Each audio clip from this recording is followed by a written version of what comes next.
Hello friends, कैसे आप लोग and thanks for watching my channel. Friends, Nifty और बैंक निफ्टी के एक और वीकली सीरीज़ में आप लोगों का स्वागत है। एक और हफ्ता ख़त्म हुआ है और बहुत ही स्ट्रॉन्ग वीक था।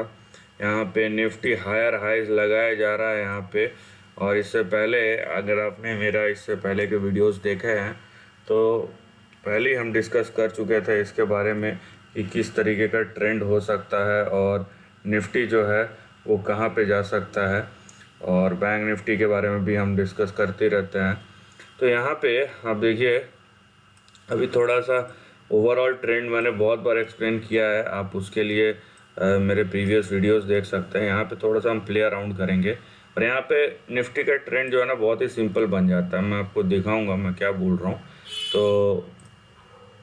तो अगर हम यहाँ पे निफ्टी का ट्रेंड देखते हैं तो यहाँ पे देखिए आप, मैं लाइन चार्ट यूज़ करता हूँ और ये इस तरीके का कुछ है। तो हम थोड़ा सा प्ले अराउंड कर रहे हैं, ओवरऑल ट्रेंड को ना लेके फ़िलहाल का अगर हम ट्रेंड यूज़ करते हैं तो ठीक है। यहाँ पे 1 2 3 और यहाँ पे 2 बार रेजिस्टेंस लिया है और नीचे जिस तरीके से घूम रहा है ये हमारा लाइन ऑफ सपोर्ट हो जाएगा। ठीक है, तो यहाँ पे आप देखिए कि किस तरीके से निफ्टी मूव कर रहा है और आगे ये कहाँ जाएगा। तो यहाँ पे आप देखिए कि इस तरीके से हम इसको सब डिवाइड कर सकते हैं निफ्टी के चार्ट को। सिंपल सा है। तो अभी अगर लग रहा है ना यार बहुत हो गया, ऐसा हो गया वैसा हो गया, तो फिर गलतफहमी मत रहिए। और सबसे अच्छी बात तो ये है कि भाई ट्रेंड के ऑपोजिट नहीं जाना है। आप अगर कॉन्ट्रेरियन बनना चाहते हैं तो कॉन्ट्रेरियन का मतलब ये नहीं है कि हम ट्रेंड के ऑपोजिट जाए, सबको कुछ और लग रहा है और मेरे को कुछ और लग रहा है। तो ट्रेंड के कॉन्ट्रेरियन ट्रेंड के ऑपोजिट नहीं जाता है, वो उन चीज़ों को ढूंढता है जो मार्केट ट्रेंड में रहते हुए भी देख नहीं पा रहा है। राइट, तो यहाँ पे अगर आप निफ्टी का चार्ट देखेंगे तो आपको दिखेगा कि Nifty with a support of 16,485 हम जा रहे हैं। हमारा जो अगला टारगेट होगा या जो रेजिस्टेंस होगा वो होगा 18,200 से 18,600 के बीच। और इसके ऊपर जाने के बाद ही ये लाइन क्रॉस किया, उसके बाद ही हमारा जो इससे पहले जो मैंने बड़े टारगेट्स बताए थे, डू चेकआउट में प्रीवियस वीडियोस, वो एक्टिव होंगे अगर हम इस ट्रेंड को सब डिवाइड करें तो अभी तो आप बोल सकते हैं अच्छा खासा ट्रेंड निफ्टी के हिसाब से कम यहाँ पे 900 से 1200-1300 पॉइंट का मूव अभी भी और स्विंग में बचा हुआ है। तो यहाँ पे इस फिराक में मत रहिए कि अब तो बहुत हो गया, अब तो हिल ही नहीं रहा है, जा ही नहीं रहा है। ये जो मूव शुरू हुआ था 15,400-500 से, ये अच्छा खासा और लंबा मूव था और ये आपको 2-2.5-3 हज़ार पॉइंट के अच्छे खासे मूव पे बैठा चुका है। और आगे भी जिस तरीके का ट्रेंड है, ये यहाँ पे रेजिस्टेंस तो नहीं है। रेजिस्टेंस आपको कहाँ आने वाला है वो मैंने आपको बता दिया। नाउ ये हफ्ते का सबसे इंटरेस्टिंग चार्ट है बैंक निफ्टी का। मैं जनरली वीकली कवर करता हूँ निफ्टी और बैंक निफ्टी का, लेकिन इस बार मैंने लास्ट मंडे यानी कि 30th ऑफ अगस्त मैंने वीडियो बनाया था। ठीक है, तो जिस दिन स्टॉक्स को कवर करते हैं उस दिन मैंने बैंक निफ्टी का अलग से मंडे को वीडियो बनाया था और उसका रीज़न था जिसके वजह से मैंने वीडियो बनाया था।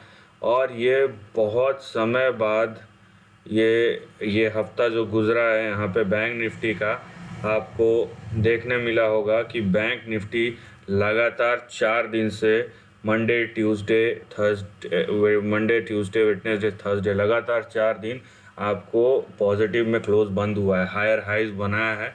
फ्राइडे जो था, आज का जो दिन था, पास्ट ट्रेडिंग सेशन फ्राइडे 3 तारीख का, उस दिन ऊपर नीचे कंसोलिडेट हुआ और वो भी बहुत ही माइनर तरीके से 37,000 को टेस्ट किया, लेकिन थोड़ा सा डीप मार के आप बोल सकते हैं जो क्लोज आया है वो करीबन -60 -70 पॉइंट्स के आसपास आया है। ये है अराउंड -70 पॉइंट के आसपास। ठीक है, तो ये जो हफ्ता था बैंक निफ्टी के लिए बहुत इम्पोर्टेंट था, इसीलिए मैंने बनाया था। और मंडे को भी आपने जिसने लिया होगा तो उसको सीधा 3 दिन क्लोज बेसिस पे गेंस ही हुए हैं। तो अभी हम देखते हैं कि एक्चुअल में हुआ क्या है यहाँ पे। ठीक है, ये आवरली चार्ट में हम जाएंगे और यहाँ पे देखिए, यहाँ पे आपको पता चलेगा कि एक्चुअल में हुआ क्या है और हो क्या रहा है। तो हम यहाँ पे ट्रेंड देख रहे हैं, ये देखिए आप, नीचे का सपोर्ट लेवल यहाँ पे, और ये इस तरीके का सपोर्ट लेवल है।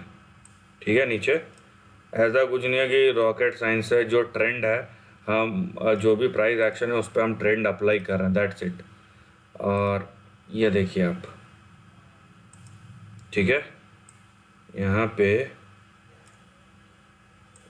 पे आपको दिखेगा कि ट्रेंड जो है किस तरीके से था और हम कहाँ पे खड़े हुए हैं। तो यहाँ पे देखिए, तो हमें यहाँ पे देखिए क्या दिखाई देता है। यहाँ पे आपका जो रेंज था नीचे 35,000 से 34,679 के बीच में, और ऊपर देखिए यहाँ पे ब्रेकआउट हुआ है 36,550 के ऊपर। तो यहाँ पे हम ब्रेकआउट के ऊपर खड़े हुए हैं।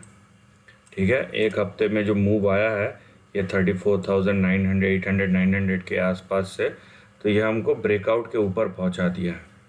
तो टेक्निकली हम ब्रेकआउट के बाद एक कंसोलिडेशन फेज़ में है। तो यहाँ पे एक तरीके से ब्रेकआउट हो चुका है ना। यहाँ पे दो और लेवल्स हैं, अगर आप देखेंगे तो आप बोल सकते हैं यार ब्रेकआउट तो हो चुका है लेकिन इसके बाद का कहाँ। तो अगर आप लाइन बाय लाइन जाते हैं, यहाँ पे लाइन बाय लाइन अगर आप जाते हैं तो यहाँ पे आपको दो लेवल्स और दिखेंगे। यहाँ पे आपको दिखेगा 37,300 1820 और फिर 37,378। तो ये दो आपको दिखेंगे अगले बड़े रेजिस्टेंस, राइट, कि यहाँ पे आपको रेजिस्टेंस दिखाई दे सकता है और इसके बाद हमको ब्रेकआउट मिलेगा, राइट। लेकिन यहाँ पे देखिए, अभी ट्रेंड का खेल देखिए कि ये जो ब्रेकआउट है ना, ये बहुत इम्पॉर्टेंट है। और इस ब्रेकआउट को अगर आप देखते हैं, ये यहाँ तक इस दायरे में ये लेवल्स इम्पॉर्टेंट ज़रूर है लेकिन ये इस दायरे में सीमित नहीं होंगे। उसका सिंपल रीज़न है कि अगर ये ट्रेंड कुछ इस तरीके का है, मैं आपको बना के बताता हूँ। ये ट्रेंड जो है ना ABC कुछ इस तरीके का है। ये A ट्रेंड था, ये B ट्रेंड है, और अगर ये ब्रेकआउट हो चुका है तो ये C ट्रेंड कुछ ऐसा होगा।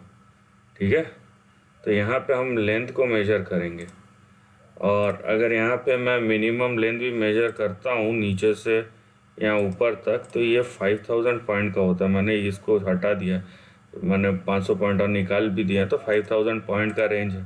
तो मैं अगर यहाँ से वो 5,000 पॉइंट कैलकुलेट करता हूँ, ठीक है, वो 5,000 पॉइंट अगर कैलकुलेट करता हूँ तो ये मेरे को कहीं ना कहीं आप बोल सकते हैं, तो जो टारगेट आता है वो अराउंड 40,000 तक आता है।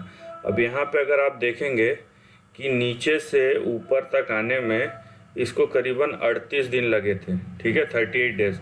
मैं इसको भी अगर ऐड कर दूँ यहाँ पे तो 48 डेज लगे थे। मैं परसेंटेज नहीं बढ़ा रहा हूँ, बस ये डेज को 48 डेज लगे थे। तो अगर मैं 48 डेज यहाँ से लेता हूँ, मान लीजिए, राइट, 38 और यहाँ से 48 डेज, तो भी अगर मैं लेता हूँ तो यहाँ पे आपको दिखेगा कि अगले महीने तक आपको कहीं ना कहीं 39,000 या 40,000 के लेवल्स यहाँ पे आते हुए दिख सकते हैं। तो यहाँ पे जो मूव्स होंगे वो बहुत बड़े हो सकते हैं, राइट। तो ये जो चीज़ है, ये चीज़ हमें ध्यान देना है कि हमारे मूव्स कहाँ तक हो सकते हैं। लेकिन ज़रूरी नहीं है कि ये जिस तरीके से गया है उस तरीके से यहाँ पे भी जाए, क्योंकि यहाँ पे गिरने के बाद कंसोलिडेशन हुआ था और हम जो है यहाँ पे इतने 3-4 महीने से, ये एक्चुअली कंसोलिडेशन रेंज में मई से गया था। तो मई, जून, जुलाई, अगस्त, ठीक है, ये 4 महीना कंसोलिडेशन के बाद ब्रेकआउट हो रहा है। तो यहाँ पे जो मूव्स होंगे वो बहुत फास्ट होंगे, राइट। तो ये जो रेंज है हमको कहाँ तक ले जा सकता है वो इम्पॉर्टेंट है। फिलहाल आपको दो रेजिस्टेंस लेवल ज़रूर दिख रहे होंगे, लेकिन ये जो ब्रेकआउट हुआ है इसका इम्पोर्टेंस क्या है वो समझना ज़्यादा ज़रूरी है। तो यहाँ पे आई होप कि आपको टारगेट्स तो समझ में आ ही गए होंगे निफ्टी का, बैंक निफ्टी के। और अभी बैंक निफ्टी मोमेंटम गैदर जब कर रहा है तो हमें ये नहीं भूलना चाहिए कि निफ्टी को सपोर्ट देने वाले बहुत है। बैंक निफ्टी ज्वाइन हो जाएगा तो हो सकता है कुछ जो डिफेंसिव ट्रेड्स है वो काम ना करे, लेकिन फिर भी आपके जो 1200-1300 पॉइंट जो निफ्टी में दिखाई देते हैं वो बैंक निफ्टी आराम से कवर कर सकता है। तो यहाँ पे निफ्टी तो मजबूत है ही, बैंक निफ्टी भी अभी मजबूती में आ रहा है। और इतने दिनों बाद आई वुड से कि आप देखिए नीचे से ऊपर के मूव्स जो लगे हैं उसके बाद ब्रेकआउट हो चुका है और ब्रेकआउट के ऊपर जाके वो कंसोलिडेट कर रहा है, तो ये बहुत ही पॉजिटिव साइन है।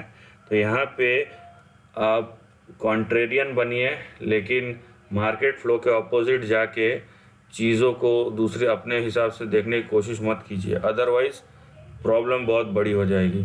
So this is the end of the video पसंद आया तो लाइक और शेयर कीजिए, थॉट्स कमेंट सेक्शन में लिख के बताइए और ऐसे नए कंटेंट के लिए चैनल को प्लीज़ सब्सक्राइब कीजिए। Lastly take care of your family and friends.